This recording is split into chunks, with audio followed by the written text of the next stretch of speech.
whereas practically no reduction in risk among those who used vitamin supplements, such as vitamin C or E pills. The most protective produce may be red-orange vegetables, dark green leafies, berry juice, apples, and citrus. But it may not just be the plants. Eating healthy food crowds out less healthy foods, so it may be a combination of both. Based on a study of 3,000 people, the consumption of non-vegetarian foods was an independent predictor of GERD, which in this study in India presumably included eggs, which are considered non-vegetarian. Egg yolks appear to increase this hormone called cholecystokinin. It induces this increase, which may overly relax the sphincter that separates the esophagus from the stomach.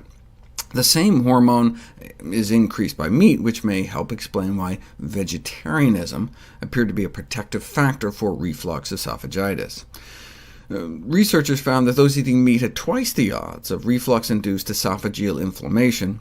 Therefore, vegetarian diets may offer protection, though it's uncertain, again, whether it's attributable to the absence of meat in the diet or the increased consumption of healthy foods.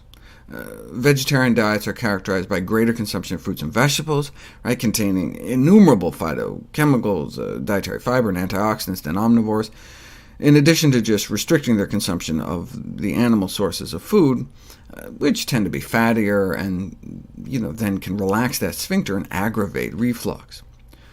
Bottom line, GERD is common. Its burdens are enormous, it relapses frequently and can cause bleeding and strictures, not to mention a deadly cancer.